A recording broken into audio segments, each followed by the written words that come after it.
Hello ভাইজানরা, আপনারা ভালো আছেন? আমি আজ যেখানে এসেছি সেটি হচ্ছে হাতিরঝিলের কোনায়, ডাস্টবিন হচ্ছে পুলিশ প্লাজার ঠিক পিছনে আছি, যেখান দিয়ে হাতিরঝিল ক্রস করে আপনার লেক পাড়ের দিকে যায়। এই স্থানটিতে দীর্ঘদিন যাবৎ যে স্ট্রিট ফুডের একটি বিশাল বাজার গড়ে উঠেছে, সেই বাজারটি আজ আপনাদের দেখাবো। এখন আমি যাচ্ছি আপনাদের এই যে স্ট্রিট ফুড, এবং স্ট্রিট ফুড নিয়ে অনেক ধরনের গল্প আছে, এবং ঢাকা স্ট্রিট ফুড কীভাবে শুরু হয়েছিল সেই জিনিসটি আপনাদের সামনে, সেই ইতিহাসটি আপনাদের সামনে তুলে ধরব।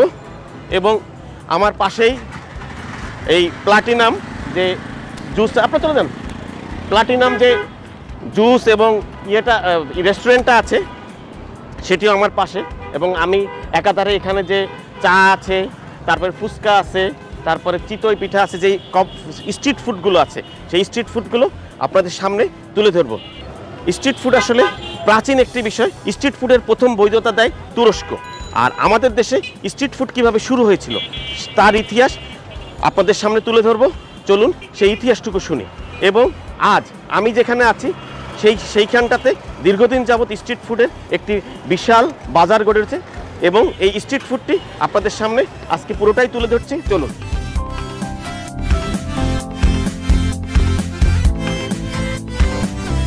বাঙালি আর স্ট্রিট ফুড শব্দ দুইটা আমাদের ইতিহাসের পাতায় চোখ বুলালে কখনোই সমার্থক করতে পারবো না আমরা। আমাদের ইতিহাস হচ্ছে মাছে ভাতে বাঙালির, যা আকট্ট দলিল আমাদের কাছে আছে। বাঙালির স্ট্রিট ফুড বলতেই ঢাকা এবং কলকাতা, এই দুই শহরের স্ট্রিট ফুডের ছবি সবার চোখের সামনে ভেসে ওঠে। ভারতের পশ্চিমবঙ্গে স্ট্রিট ফুডের বাহারি পর্সা চোখে পড়লেও বাংলাদেশের ঢাকা থেকে শুরু করে প্রত্যন্ত মহকুমায় কোথাও পিছিয়ে নেই। ঢাকার প্রতিটি জনপদে, অলি গলিতে বিকাল হলে হাজারো রকমের স্ট্রিট ফুডের ভ্যান বসে যায়।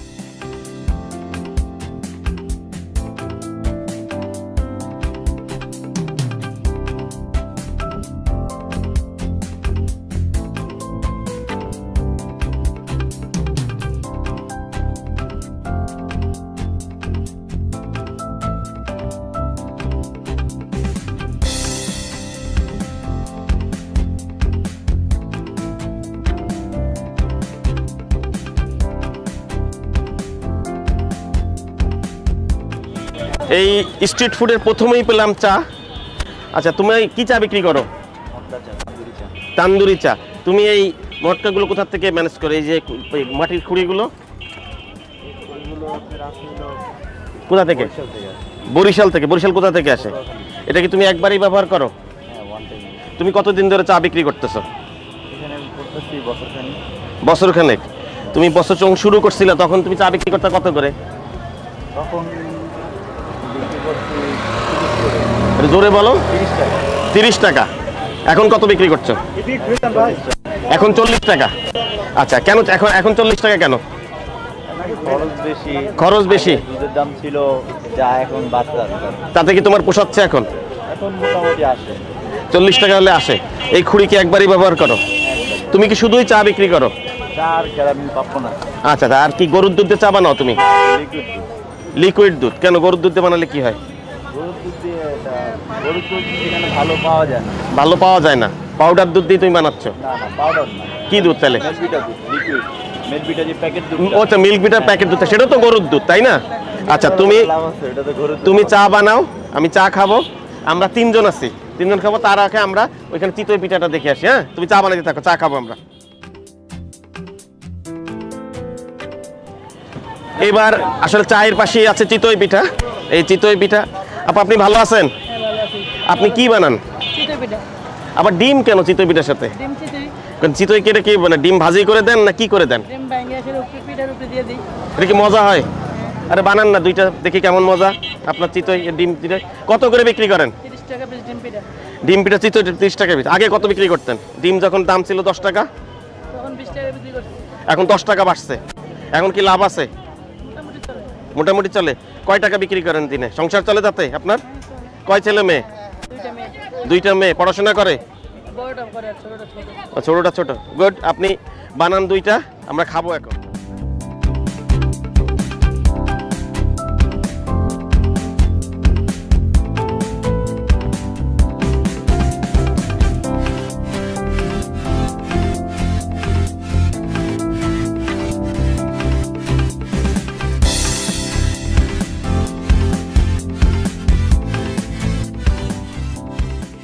আপা এইটা যে বানাইলেন শুধু ডিমটা ছেড়ে দিচ্ছেন এর উপরে, এই আপনার হয়ে গেল পিঠা।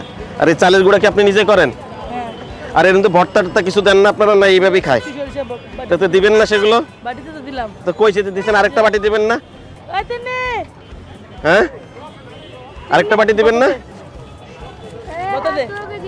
আরো তো দাও বাবা। হ্যাঁ এটাতে দাও। এটা কি ভর্তা? এটা ধনে পাতা। আচ্ছা দাও। আর ওইটা সরিষা। কয়টা ভর্তা দাও? এই ভর্তাও কি আপনি বানান না কোন কিনে নিয়ে আসেন?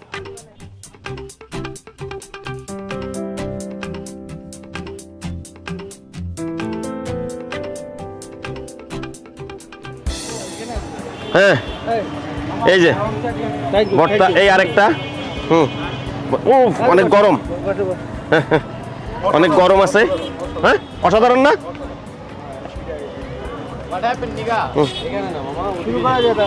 হ্যাঁ কিন্তু কোনো চামচ টামচ কি আছে তোমাদের? কিচ্ছু নয়, হাত দিয়ে খাইতে হবে। আচ্ছা চিয়ার্স। আচ্ছা ভর্তা দিয়ে টেস্ট করি।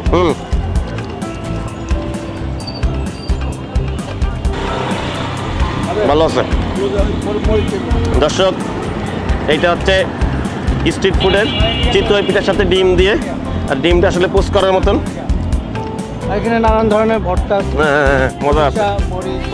বনি ভালো লাগছে?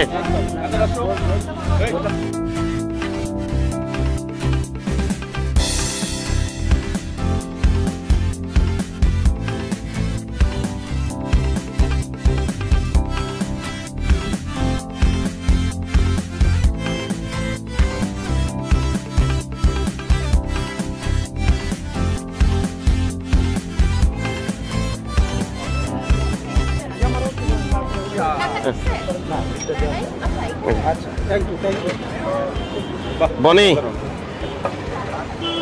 স্ট্রিট ফুডের চা খেয়ে দেখি আমরা তাহলে কেমন। এলাচি দিছে, মশলা চা আর কি। খারাপ না, ভালো না? আমার মতো যারা একটু মিষ্টি বেশি খায় হ্যাঁ তাদের ভালো লাগে। না তুমি কি কোনো খাও নাকি যে এটা চিনি বেশি খাও? আমার বন্ধু খায়, এই কারণে আমি চিনি বেশি খাই। ভালো পরিবেশনটা ভালো, মাটির একটা ব্যাপার স্যাপার আছে, দেশজ একটা ব্যাপার আছে দেশজ। আর এই খুঁড়িগুলো আনে বরিশাল থেকে, এগুলো ওয়ান টাইম ইউজ করে। অসাধারণ। তান্দুরি চা আমরা কিন্তু চিয়ার্স বলতে পারতাম। এখনো সুযোগ আছে, আমার এখনো সুযোগ আছে। চিয়ার্স। চিয়ার্স।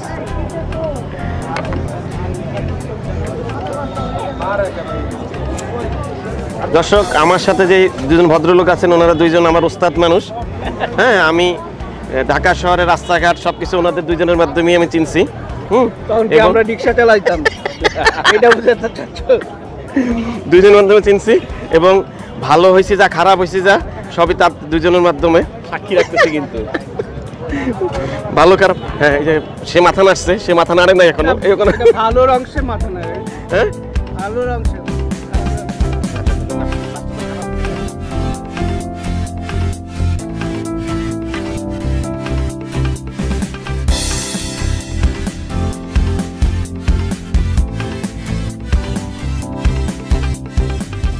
বাবা তুমি কত করে প্লেট বাবা? 40 টাকা। 40 টাকা। তাহলে 2 প্লেট দাও। আচ্ছা এই বনি ফুচকা খাবে? হ্যাঁ না না খাবো তো, একটা নিলে তো নিবো, একটা দাও। হ্যাঁ 1 প্লেট দাও। ফুচকা কি এগুলো তুমি বানাও নিজে নাকি তুমি কিনে নিয়ে আসো? কেনা। এগুলো কোথা থেকে কিনো? মানে এগুলো কি ঢাকায় বানায় নাকি ইয়েতে বানায়, মুন্সিগঞ্জে বানায় না নারায়ণগঞ্জে বানায়? হ্যাঁ এখানেই বানায়। আচ্ছা আচ্ছা।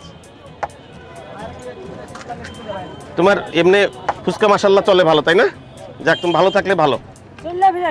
তুমি কি জানো যে মানে আমাদের দেশের ফুচকা CNN এটাকে মানে ঘোষণা করছে যে সবচেয়ে জনপ্রিয় খাবার, এবং বাংলাদেশকে হাইলাইট করে এই ফুচকা দিয়ে? এটা কি জানো তুমি? CNN এটা করছে। এটা জানো না? না, সিএনএন ফুচকারে বাংলাদেশের খাবার হিসেবে ঘোষণা করছে এবং এটা বিখ্যাত।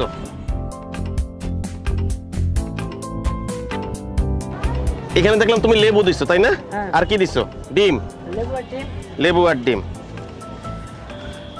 ফুচকা হচ্ছে সিএনএন এর যে বাংলাদেশের ফুডকে, স্ট্রিট ফুডকে অথেন্টিক ফুড হিসাবে ঘোষণা করেছে, তার মধ্যে ফুচকা হচ্ছে 1 নম্বরে, কারণ বাংলাদেশের স্ট্রিট ফুডে ফুচকা অনেক বিখ্যাত।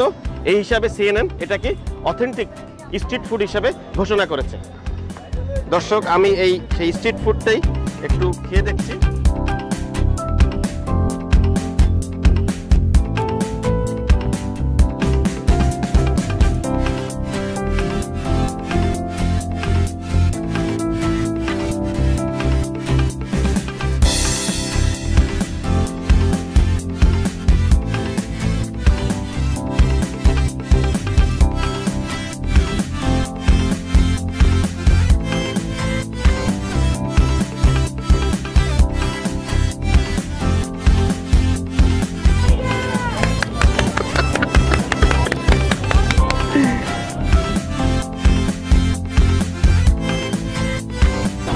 দর্শক, আমি বিপ্লবকে হারিয়ে ফেলেছি।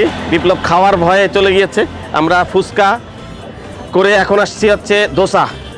এই দোসা কি তোমার দোকান? হ্যাঁ, আমার দোকান। তুমি এত ছোট মানুষ, এই দোকান কেন চালাচ্ছ? তোমার তো পড়াশোনা করার বয়স। আমার দোকান না, কার আমি দোকান? কাজ করি।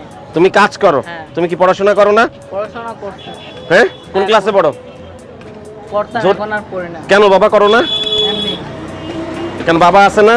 হ্যাঁ, বা বাবা তোমাকে পড়াশোনা করতে মানা করছে? না মানা করে না, আমি নিজের জন্যই শতানি। শয়তানি করে? তা শয়তানি করলে হবে বাবা, পড়াশোনা করতে হবে না? আতপ চাল আর কি? মাছের ডাল। মাসকলাইয়ের ডাল। মাসকলাইয়ের ডাল আর আতপ চাল, এটা কি গুঁড়া করো? না, ব্লেন্ডার করি। ব্লেন্ডার করো? ও ব্লেন্ডার করেই নিয়ে আসো? করে নিয়ে এসে তারপরে? তারপর দোসা বানাই। হ্যাঁ, দেখি বানাও তো, দেখি কেমনে বানাচ্ছ তুমি।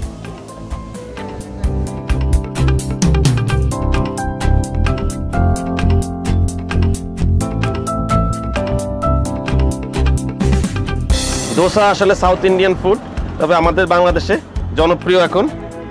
এবং স্ট্রিট ফুডে এই দোসা মানে অনেকটা অংশ দখল করে নিয়েছে। আশাফুল হয়ে গেছে না? হ্যাঁ, হয়। আচ্ছা বনি, একটু ট্রাই করতে হবে প্লিজ। বিপ্লব, তুমি পালানোর কিছু নাই। না না, পালানোর কিছু নাই। হ্যাঁ, এইগুলো পালাইলে ভাববো তুমি আমাদের অ্যাভয়েড করতেছো। হ্যাঁ, সে বিশাল জিনিস রাখি আমরা।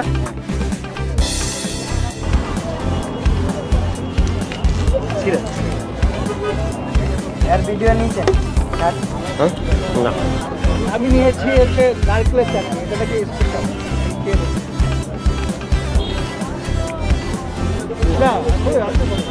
নাইকেল চাটনির কালারটা এরকম কেন? মনে একটু মুখে দেন।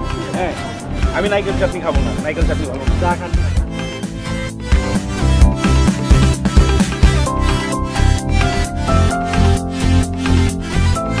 ভাই কেমন আছেন? আলহামদুলিল্লাহ, আছি বলে। এইটা কি? এটা সরঞ্জাম একটু। হ্যাঁ, আপনার এখানে বসলাম, হাঁটতে হাঁটতে অবস্থা খারাপ হয়ে গেছে। কি নাম আপনার ভাইজান? আমার নাম মোহাম্মদ মনির হোসেন। মনির ভাই, আপনারা আমি সব সময় দেখি মাশাআল্লাহ আপনি অনেক মাংস থাকে সব সময় বিক্রি করেন। এই আল্লাহ আলহামদুলিল্লাহ, এই প্রতিদিন কি মাংস সব বিক্রি হয়ে যায়? হ্যাঁ, প্রতিদিন হয়ে যায়, মাঝে মাঝে 2-4টা থাকে। দুটো থাকলে সেটা কি করেন আপনি? সেটা ফ্রিজে রেখে ওনার আমরা বাসায় খেয়ে নেই। বাসায় খাইয়ে ফেলেন? আর এমনি কি কি মুরগি আছে, গরু আছে, আর কি আছে? কিসের মাংস আছে? আসলে গরু আর মুরগি। গরু আর মুরগি। মুরগির ভিতরে আইটেম আছে 7-8টা। মুরগির ভিতরে কি কি আইটেম আছে বলেন তো? আসলে যে চিকেন ডোমেস্টিক আছে। এটা চিকেন ডামস্টিক, মানে এটা লেগ পিস আর কি। হ্যাঁ, আর আর হচ্ছে যে এটা হলো বিফের তিলি কাবাব। চিলি কাবাব। হ্যাঁ, বিফের তিলি কাবাব। তিলি তিলি তিলি মানে? বিফ যে তিলি মানে কলিজে ফাঁসিতে একটা থাকে না নাম? জি জি জি, ওই যে ফ্যাপসা বলি আমরা যেটা, নাকি? আর এটা আরেকটা থাকে তিলি। আচ্ছা আচ্ছা, এখানে নামা যাবে? আচ্ছা আচ্ছা। এটা কার? আর আচ্ছা, আর এটা হলো চিকেন থাই পিস। এটা চিকেন থাই পিস। আর ওই পাশেরটা কি? ভাই এক পিস। পাশেরটা হলো বিফ শিক কাবাব। বিফ শিক কাবাব। আর ওই পাশেরটা? ওই পাশেরটা হলো চিকেন বডি কাবাব। চিকেন বডি কাবাব কত করে? চিকেন বডি কাবাব হচ্ছে 40 টাকা। Chicken per piece stick? হ্যাঁ। আর এটাও কি বডি কাবাব নিচেরটা? এটাও বডি কাবাব। আর ওই ড্রামস্টিক কত করে? ড্রামস্টিক হলো প্রতি পিস হলো 70 টাকা। প্রতি পিস 70 টাকা। আর এই যে বাসুবি চিকেন আছে 110 টাকা। 110 টাকা। এইটার সাথে যে কি খাবে, মানে রুটি আছে না কি আছে, পরোটা আছে কি আছে? এর সাথে যে সাদা রুটি আছে। সাদা রুটি আছে। আপনি রাত কয়টা পর্যন্ত বিক্রি করেন? রাতে 11:30 পর্যন্ত। এইগুলোর মশলা, এগুলোর বানানো সব কি আপনিই করেন? হ্যাঁ, সব আমি করি। আপনার নিজ হাতে? হ্যাঁ, আমি নিজে করি। আর সপ্তাহে কয়দিন সেল করেন? প্রতিদিনে। প্রতিদিনই? কোনো ইয়ে নাই, শুক্র শনি একটু বেশি বিক্রি হয়? হ্যাঁ, শুক্রবারে বেশি বিক্রি হয়। শুক্রবারে, শনিবারে না? শনিবারে তো প্রতিদিনের মধ্যে হয়, শুক্রবারে বেশি হয়। শুক্রবারে বেশি। আর অন্যান্য দিনগুলোতে কি এত থাকে না মাংস নাকি? না, কম বিক্রি করেন? প্রতিদিনে হয়, কিন্তু আপনি এখন আলহামদুলিল্লাহ বিক্রি করে সংসার টংসার ভালো চলে আপনার? হ্যাঁ, আলহামদুলিল্লাহ। যাক।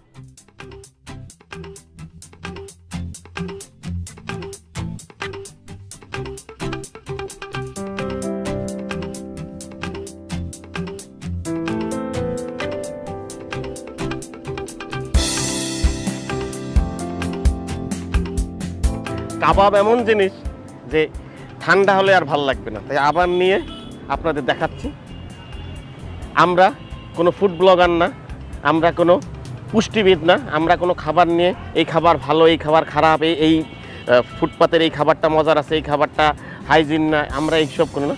আমরা আসলে এইখানটাতে এই ধরনের একটি স্ট্রিট ফুডের যে মেলা বসে, সেই মেলাটা দেখানোর জন্যই আসলে আপনাদের কাছে আসা, এবং আমরা কি খেয়েছি এবং সেটা দেখানোর জন্য কিন্তু আবার খাবারটা নেওয়া, এবং আমরা সবাই মজা করে খেয়েছি। এবং আমাদের এইবারকার ফুডের যে আমরা কভার করেছি এই হাতির ঝিলের কোনাটা এবং এই হাতির ঝিলের সাইড দিয়ে যে লেক ভিউ রোডটা, এই রোডের এই পাশে যে স্ট্রিট ফুড বসে সেই জায়গাটা কভার করেছি, এবং এখানটায় আমরা অনেক ধরনের খাবার, ফুড, অনেক কিছু পেয়েছি, এবং অনেক কিছু আমরা শ্যুট করতে পারি নাই আমাদের টেকনিক্যাল সমস্যার কারণে।